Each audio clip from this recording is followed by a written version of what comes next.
Malamig na simoy ng hangin. Mga parol na tila mga bituing nagniningning sa langit. Simbang gabit Noche Buena. Ilan lamang ito sa mga sangkap na bumubuo ng isang natatanging Paskong Pilipino. Nakagawian na nating isantabi ang anumang suliranin upang maglaan ng panahon sa pagdiriwang ng Pasko. At ba't nga ba hindi? Nagtatapos na ang taon. Napakainam ngang tapusin ito sa isang masaganang handaan. Ngunit gaya ng isang nilisan ng minamahal sa buhay, tila mas maginaw at malungkot ang simoy ng hangin ngayon. At para bang walang kinang ang mga bituin. Kabi-kabila ang mga sakunang naranasan ng ating kaawa-awang bayan. Napakaraming binawian ng buhay, tahanan, kabuhayan, at marahil pati na ng kinabukasan. May dahilan pa kayang ipagdiwang ang Pasko? Meron ba?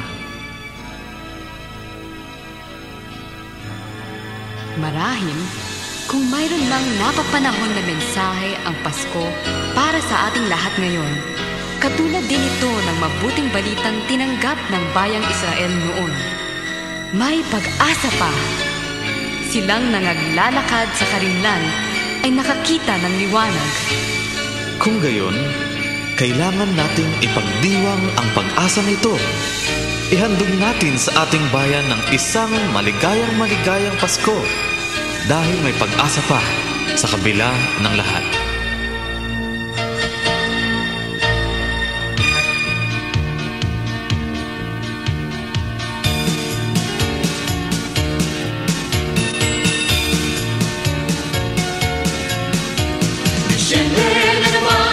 Bilis ng panahon, para bang natatapos lamang ng nakaraang taon. Kung ano-anong problema, ano-anong disgrasya, ay nako, biglang Disyembre na naman. Disyembre na naman, wala na bang naiiba? Tulad ng ulang bumubuhos ang dating ng problema. Ngunit kahit na anong sabihin pa'y matutuloy ang kasayahan at kagalakan ng Pasko. Maligayang Pasko ay ating awitin, dumating na naman ang tanging panahon. Maligayang Pasko, lahat ay batiin ng isang masaganang bagong taon. Nalimutan ko nung dating tayo na pananalian, ang iba't-ibang masakit at mga talumpon. Maligayang Pasko.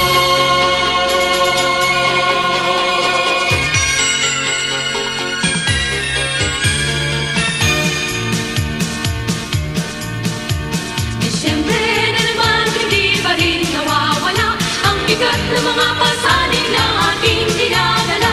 Kung ano-anong alitan, ano-anong inggitan, ay nako, kahit Disyembre na naman. Disyembre na naman, sana'y ating maibalik ang hihinto ang pag-asa sa mundong nasasabik, nang tuluyan ng magdiwang ang buong sanlibutan ng isang sadyang maligayang Pasko. Maligayang Pasko ay ating awitin, dumating na naman ang tanging panahon. Maligayang Pasko, lahat ay batiin ng isang masaganang bagong taon. Nalimutan ko ng ating tayo na pananalian, ang iba't-ibang masakit at mga talumpon. Maligayang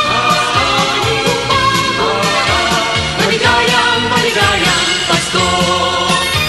Maligayang Pasko ay ating awitin, magalang masaya ang bawat nilalang. Maligayang Pasko, galak ng damdamin, nararapat lamang na ipagdiwang.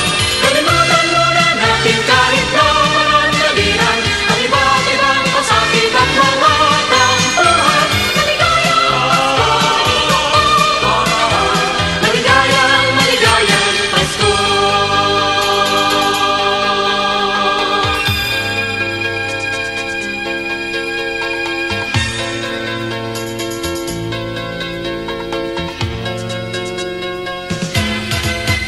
Kay sigla ng gabi, ang lahat ay kay saya.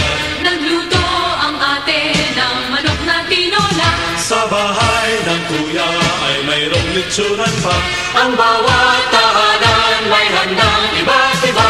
Tayo naghihiliw, magsalo na tayo. Mayroon na tayong tinapay at keso. Viva Noche Buena sa gabing ito. At bukas ay araw ng Pasko. Tayo naghihiliw, magsalo na tayo. Mayroon na tayong tinapay at keso. Viva Noche Buena sa gabing ito. At bukas ay araw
ngang ang Pasko ay para sa inyong mga bata, sapagkat nung unang araw ng Pasko, isang bata rin ang nagpatuloy kina Jose at Maria matapos silang pagsarahan ng pinto ng napakaraming mga tahanan.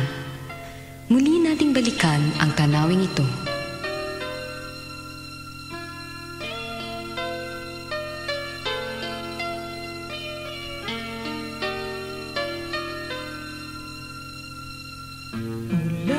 Sa malayo, kami naglakbay. Saan ba ang tungo? Saan hihimlay? Humahabang daan, lumalalim ang gabi. Saan nga ba sisilang ang sanggol na hari?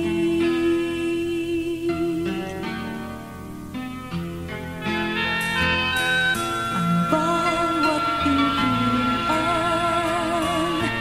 bawang pinig, walang matuluyan, wala mang silid. Humahabang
siya'y iyong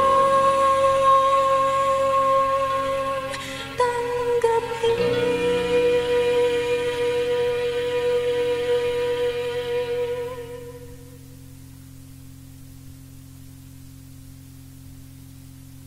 Marami pa rin sa atin ang walang silid, hindi lamang para sa isang mag-anak na kumakatok sa ating pintuan, kundi pati na rin sa iba't ibang mga taong nasa ating paligid na nangangailangan ng ating tulong.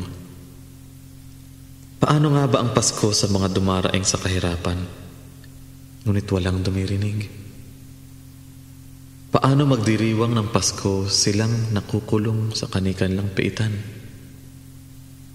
Paano mabubuhay ang pangakong tagapagligtas sa kanilang may mga kamag-anakan na pinaslang na walang pakundangan? May mga panibagong panaghoy ang ating panahon. Ang mga sigaw sa ilang ay nagtatanong, may silid pa ba para sa Panginoon?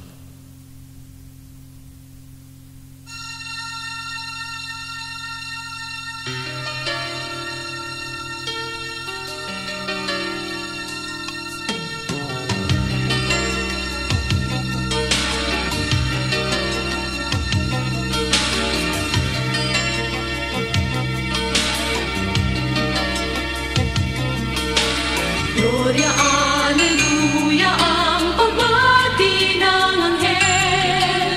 Ilang sanggol ng abang nanawagan sa atin. Walang umaangkin, itinapon lamang sa mundong madilim.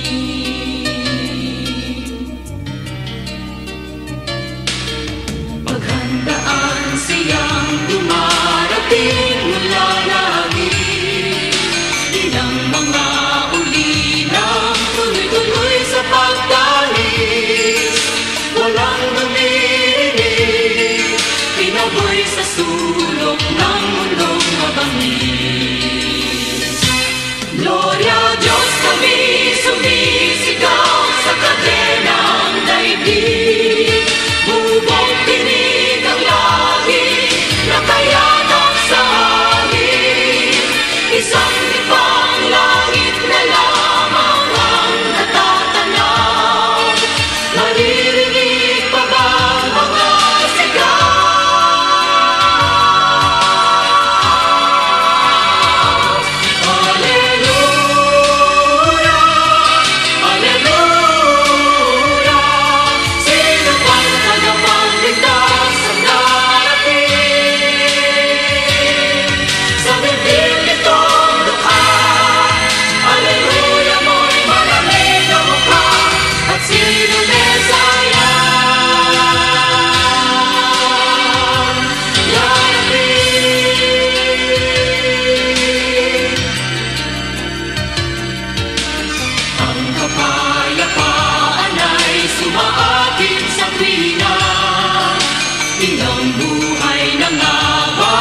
May silid pa ba para sa Panginoon?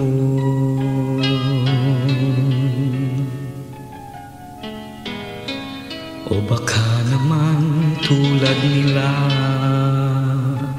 noong unang panahon,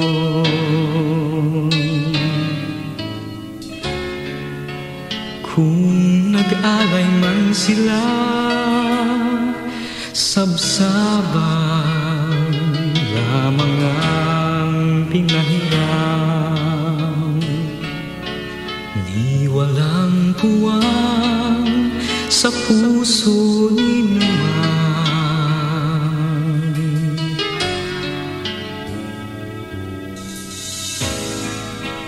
May silid pa ba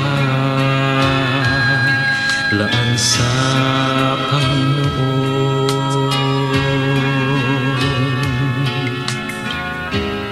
Sa kabila ng iyong karukaan at bagabag ng loob,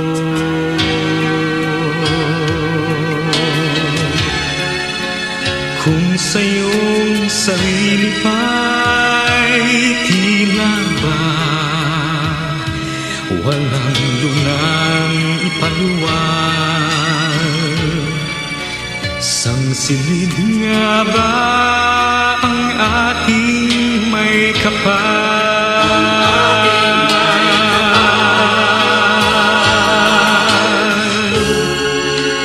May silid pa ba sa kalungan ng puso, kapiraso ng buhay, kaya ay kay Jesus?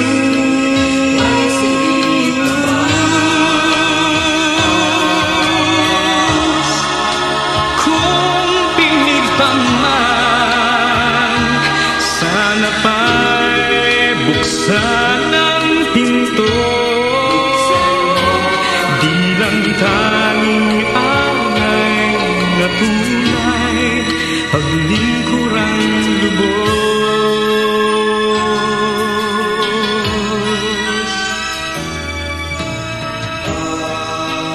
May silid pa ba laan sa Panginoon?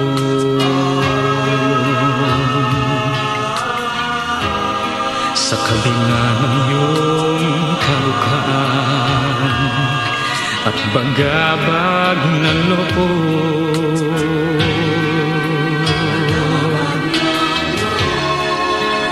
kung sa iyong sarili pa'y tila ba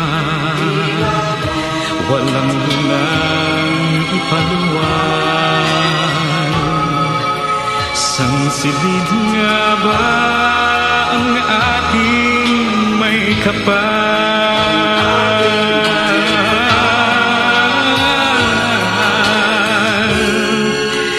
May silid pa ba sa kalungan ng puso, kapiraso ng buhay, kaya ay kay Jesus?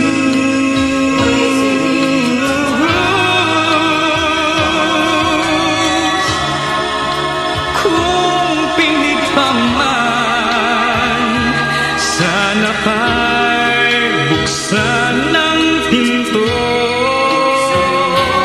di lang tanging angay na tunay, paglingkurang lubos.